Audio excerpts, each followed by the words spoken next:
This is Dry Tortugas, the most remote national park in the lower 48. This set of islands, located 70 miles off the coast of Key West, is known for its stunning beaches, abundant marine life, and being home to Fort Jefferson, which is the largest brick structure in the Western Hemisphere. 99% of this park's visitors come here as a day trip, but in just a few hours, when the park rangers take them back home, they are going to be leaving us behind to see what it's like to spend a night on one of the most isolated national parks in the US. Wow. The watercolor is so pretty. Looks like they have 4 vault toilets, and they explain that these are locked during the day, but after the boat takes all of the people back, then they unlock those. But they want us to use the boat for the bathroom while it's here. I guess it makes sense. There's not a lot of fresh water. I think I want this one. Okay. We get a cool view of Fort Jefferson, get our own coconut tree. We are right next to the fort. How cool is that? The fort has a moat. This is the only place that we've ever been camping where you're not allowed to bring any like sort of liquid gas. But if you wanted to cook, you can bring charcoal. We are too lazy, so we just make sandwiches. We have our own garbage pole. Apparently there are like hundreds, thousands of hermit crabs. I haven't seen any crawling around, but you're supposed to hang your garbage up on that because otherwise there's too many little hermit crabs that crawl up. It has been a while since we have used our tent, so it took us kind of a long time to figure out how to do it. The last time that we used our tent was over a year ago in Katmai National Park in Alaska to see grizzly bears. That is one of the other most remote national parks in the United States. So it's kind of cool that we are getting to use our tent in 2 very, very different obscure national parks. But I'd say that the views here from this campsite are a bit cooler. Because Dry Tortugas is located 70 miles off of Key West, obviously you can't drive here. There's 3 ways to get here. You can either get here by a ferry, private boat, or a plane. Most people get here via the ferry, which is what we use. If you're going on a day trip, I think it's around $220, and if you are a camper, it's $225. They frequently sell out for months and months in advance, especially if you're coming around the busy periods, which are typically from like November through March. And if you want to camp, like Jess and I are doing, I think they only let about 10 people per night camp on the island. 2 years ago, we came to Key West, and I had just sort of assumed that you could buy tickets for the ferry a week ahead of time. And when I checked, they were booked out for literally months. The camping permits and the ferry tickets typically go on sale 6 months ahead of time. But this time I set an alarm to purchase it as soon as it got released, so I got it no problem. So if you're interested in camping, be sure to kind of like check ahead of time to see when tickets are released so that you can camp on the island and have a little beautiful paradise to yourself. The ride on the Yankee Freedom is about 2.5 hours one way from Key West, Florida. When we took the ferry, the ride was pretty uneventful, both in terms of the waves and wildlife, but we have heard that you can sometimes spot turtles, dolphins, and marine life during the ride. While the ferry is on the more expensive side, it does include snorkeling gear rental, an optional tour of Fort Jefferson, breakfast, and lunch. Plus, you could bring your own small cooler, food, and drinks, yes, even alcohol. The only thing you're not allowed to bring is compressed gas. If you're not lucky enough to book one of the ferry tickets in time, you can alternatively get a boat plane. They are more expensive. I think they're around $900, but the benefit is that you can kind of skip the line, so to speak. They're not as popular of an option just because they're more expensive. However, they offer an extraordinary view of the Dry Tortugas. The Dry Tortugas is more than just one island. I think there's like 8 or 9 islands, and you get to see them from overhead. So not only is there more availability, but it offers a better view and a really cool experience, and you can get here a lot faster than you can via boat. If you're interested in doing that, we'll link to some of the operators in the description below so you can check that out. I had a friend who took a seaplane here last year, and from the air she could see like turtles swimming and a hammerhead shark. So if you happen to have an extra grand per person laying around, seems like a very cool way to get here. This would be impressive just about anywhere on the planet, but the fact that it is in the middle of nowhere, the keys themselves are an incredible engineering feat, with the fact that they built Highway 1 basically spanning all of these islands, and you have to drive 4 hours just to get to Key West, and then you take another 2.5 hour ferry ride. You wanna go inside? Let's do it. Future Justin here. While we've been traveling to the Keys, we've also been preparing for a pretty epic international adventure, but stay tuned till the end of this video to figure out where that is. We've got a few dozen stressful to-dos to figure out before going on this trip, but fortunately, the struggle of getting international data has been permanently checked off our travel to-do list thanks to this video sponsor, Airlo. Previously, while traveling internationally, getting data abroad was pretty inconvenient. After landing in an airport, we would have to wait in a line at a kiosk, buy a physical SIM card, and pray that it works when we pop it in our phone. But now we and 20 million other travelers use Airlo to purchase an eSIM before we even land in a new country. No waiting in line, no physical SIM cards. Airlo gives us high-speed data and lets us keep our phone number in over 200 countries and regions. Before each trip, we simply log into the app, select where we're going, and how much data we want. And that's it. Once we land, it just works with no risk of scary overage or roaming fees, and we have all the high-speed data we need. So download the free Airlo app today so you can stay connected wherever you travel and use our code JNJ3 to get $3 off your first eSIM. Airlo has been an absolute game changer, allowing us to say goodbye to mobile routers, SIM cards, and expensive roaming plans. So before your next big adventure, download the free Airlo app using the link in the description below and use our code JNJ3 to get $3 off your first purchase. So this was used as a prison during the US Civil War. They would actually bring prisoners out here. I guess it's like Florida's Alcatraz. Wow. It's just so bizarre to be out 70 miles in the middle of the ocean and see an NPS logo. It's just unfathomable to think about how many, 16 million bricks. I feel bad for the poor people that made this. That must have been grueling. Wow. Oh, this is unreal. You know, one thing that's a little spooky, there's 3 different levels and there are absolutely no guardrails. NPS didn't put any barriers. So you can see people up on the 3rd level walking around. It just looks like they're gonna fall off. And I mean, they probably could. There's some loose bricks. It's just dirt and grass up there. And it's a 45-foot drop into the moat below. But you definitely need to be mindful of where you're stepping here. It looks like it's 3 football fields across to the other side. I mean, it's really huge. That courtyard is enormous. Oh, this is so cool. Can you believe they built this and just didn't finish it? Like it never served its intended purpose? Constructed between 1845 and 1876, Fort Jefferson was originally built to bolster the United States coastal defense, but was primarily used as a prison both during and after the Civil War. It held deserters of the Union Army and other criminals, including Dr. Samuel Mudd, who was the conspirator of John Wilkes Booth, who assassinated President Abraham Lincoln. The fort was eventually abandoned in the 1870s due to challenges associated with its remote location and the lack of significant military threat in the Gulf. And despite Fort Jefferson's impressive size, there was never a single cannon fired here. A lot of national parks that we go to too are pretty crowded, and we arrived here with around 170 people.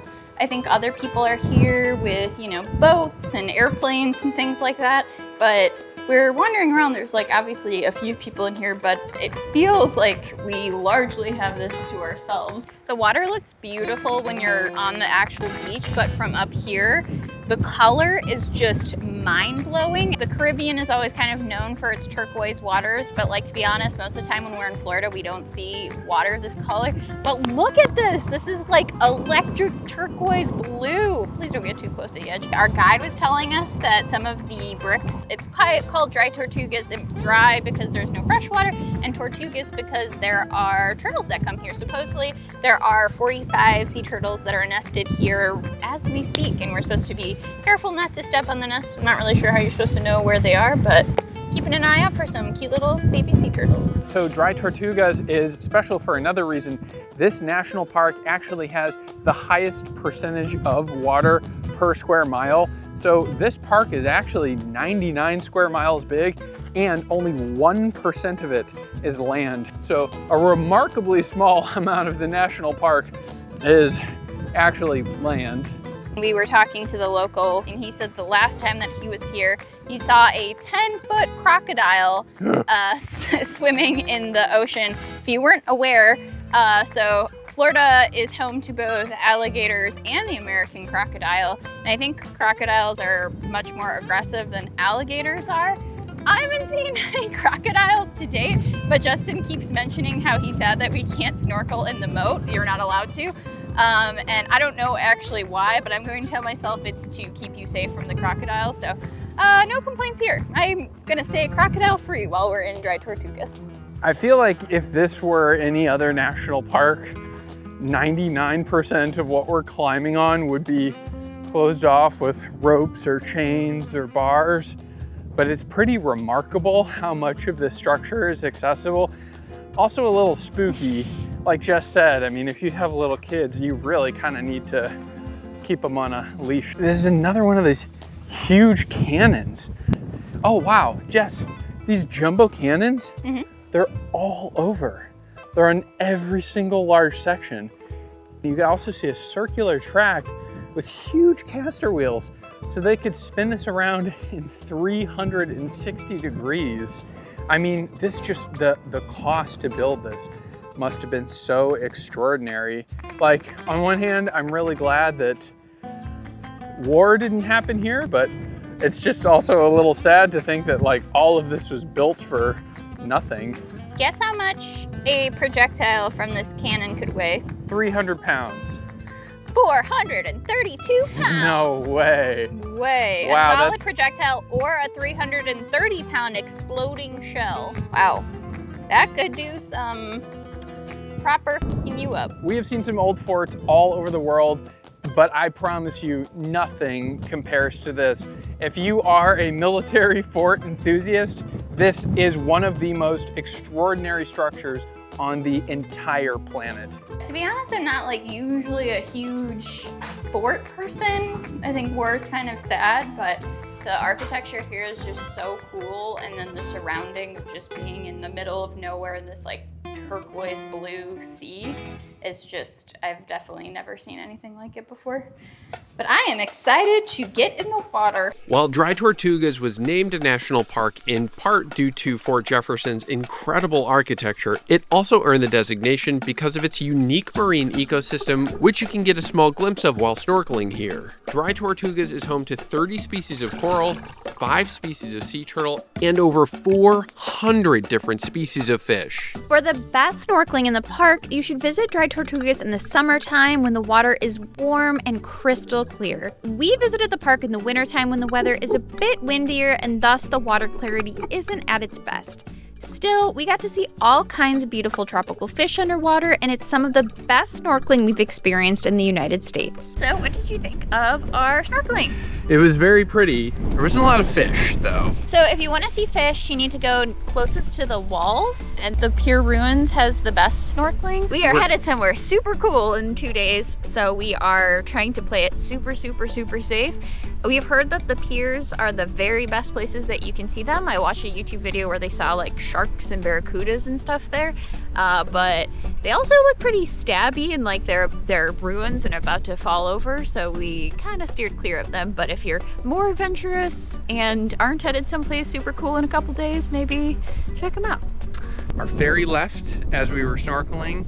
There are significantly less people on the island. I think it's probably just like, I don't know, a dozen of us, and I think half of those are gonna leave on a couple seaplanes that are over there. Earlier today, there was probably around 100 people on this beach. Still not like a ton, but you know, there was a decent amount. And now it's just us. There's nobody. The Keys are known for having not very good beaches. They're known for having rocky beaches.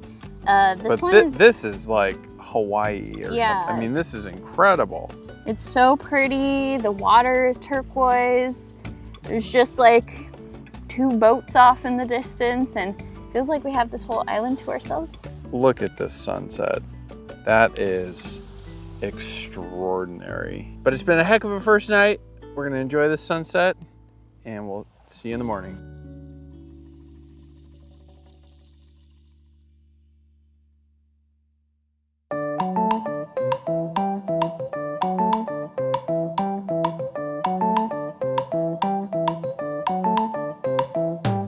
Good morning, we just woke up in our tents. How did you sleep last night? You know what? Not too bad. I think I was really tired from the snorkeling. Turns out being in the middle of the Atlantic Ocean is a really good noise machine. The sun is about to come up. It's beautiful. The waves are crashing. So enjoy the sunrise with us. So we did round 2 of snorkeling this morning. Pro tip, if you go camping, I'd highly recommend trying to hit the water before the Yankee Freedom arrives. We got in the water right as the boat was passing. It was like crystal clear, and then the boat kind of churned up all of this sand and stuff, so it was a little bit harder to see, but man, we snorkeled along the wall of the fort and there were so many cool fish. It was a much better showing than yesterday. Right now we are walking on Bush Key. This area is kind of unique because I believe from February through September, it's actually closed off. So it's pretty unusual that we get to walk here.